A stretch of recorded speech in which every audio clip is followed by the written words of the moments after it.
Boche gold and diamonds. Buy now, pay later. സുധാകരനും ചെന്നിത്തലയും VD. സതീശനുമെല്ലാം എന്റെ നേതാക്കളാണെന്നും സസ്പെൻഷനിലായ ഞാൻ പാർട്ടി പരിപാടികളിൽ പങ്കെടുക്കരുതെന്നാണ് നേതാക്കൾ പറഞ്ഞതെന്നും രാഹുൽ മാങ്കൂട്ടത്തിൽ എം.എൽ.എ. പറഞ്ഞു. അത് ഞാൻ അനുസരിക്കുന്നുണ്ട്. ഇപ്പോൾ നടക്കുന്നത് എന്നെ എം.എൽ.എ. ആക്കാൻ അധ്വാനിച്ചവർക്കുള്ള പ്രചരണം. കാൽകുത്തി നടക്കാൻ കഴിയുന്നിടത്തോളം കാലം പ്രചരണത്തിന് ഇറങ്ങും. പഞ്ചായത്ത് തെരഞ്ഞെടുപ്പാകുമ്പോൾ അയ്യപ്പൻ്റെ പൊന്നുകെട്ട വിഷയത്തിനകത്ത് ദേവസ്വം ബോർഡ് മന്ത്രിമാർ വരെ കുറ്റാരോപിതരായി സംശയത്തിൻ്റെ നിഴലിൽ ഇങ്ങനെ നിൽക്കുമ്പോൾ ആ നിഴലിൽ കുറച്ച് വെളിച്ചം അടിച്ചു കൊടുത്ത് അവരെ രക്ഷപ്പെടുത്താമെന്ന് ആര് വിചാരിച്ചാലും നടക്കില്ല. ജനങ്ങളുടെ മുന്നിൽ ഇതെല്ലാം ഉണ്ട്. നിങ്ങളും പ്ലേസ് ചെയ്തോളൂ, ഞങ്ങളും പ്ലേസ് ചെയ്യാം. ജനങ്ങൾ തീരുമാനിക്കട്ടെ ഏത് ബൈ ചെയ്യണം. അല്ല, കെ സുധാകരൻ നിലവിൽ സുധാകരൻ എൻ്റെ നേതാവാണ്, ശ്രീ കെ സി വേണുഗോപാൽ എൻ്റെ നേതാവാണ്, ശ്രീ രമേശ് ചെന്നിത്തല എൻ്റെ നേതാവാണ്, ശ്രീ വി.ഡി. സതീശൻ്റെ നേതാവാണ്, ശ്രീ സണ്ണി ജോസഫിൻ്റെ നേതാവാണ്. ഈ നേതാക്കന്മാർ പറയുന്ന എല്ലാ അഭിപ്രായങ്ങളോടും എനിക്ക് യോജിപ്പാണ്.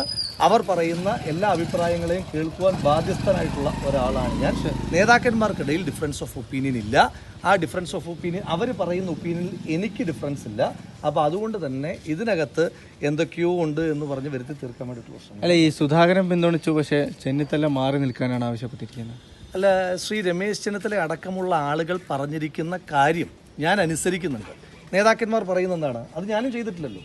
നേതാക്കന്മാർ പറയുന്നത് സസ്പെൻഷൻ പീരീഡിലുള്ള ഒരാൾ പാർട്ടി പരിപാടികളിൽ പങ്കെടുക്കാൻ പാടില്ല. ഞാൻ പാർട്ടി പരിപാടികളിലല്ല പങ്കെടുക്കുന്നത്. ഇതുപോലുള്ള ഇപ്പോൾ ബഷീർക്കെ പോലുള്ള കഴിഞ്ഞ തെരഞ്ഞെടുപ്പിൽ എനിക്ക് വേണ്ടി അത്യധ്വാനം ചെയ്ത മനുഷ്യന്മാർ അവരുടെ തെരഞ്ഞെടുപ്പിൽ വീടാന്തരം കയറി പ്രചരണം നടത്തണമെന്ന് പല എം.എൽ.എ. എന്ന നിലയിൽ എന്നോട് ആവശ്യപ്പെടുമ്പോൾ അവരുടെ ആ ആവശ്യം അത് നിറവേറ്റേണ്ടുന്ന ബാധ്യത രാഷ്ട്രീയമായിട്ട് എനിക്കുണ്ട്. ഞാൻ ഏതെങ്കിലും ഒരു പദവി കിട്ടിയിട്ട് വീട് കയറി തുടങ്ങിയ ആളല്ല. എനിക്ക് വോട്ടില്ലാത്ത കാലത്ത് വീട് കയറി തുടങ്ങിയ ആളാണ്. ആ ശീലം എനിക്ക് 2 കാലം കുത്തി നടക്കാൻ കഴിയുന്നിടത്തോളം കാലം ഏത് പദവി ഉണ്ടെങ്കിലും ഇല്ലെങ്കിലും ഞാൻ വീട് കയറിക്കൊണ്ടേയിരിക്കും. ആ വിഷയത്തെ പറ്റിയിട്ടല്ലല്ലോ നേതാക്കന്മാർ പറയുന്നത്. പാർട്ടി പരിപാടികൾ, ആ പരിപാടികളുടെ ഒരു സസ്പെൻഷൻ പീരീഡിലുള്ള സമയത്ത് എന്താണ് പാലിക്കേണ്ടുന്ന അച്ചടക്കം എന്നതിനെ പറ്റിയിട്ട് എനിക്ക് നല്ല ബോധ്യമുണ്ട്. ആ അച്ചടക്കത്തെ പരിപൂർണമായിട്ടും പാലിച്ചു തന്നെയാണ് ഞാൻ മുന്നോട്ട് പോകുന്നത്.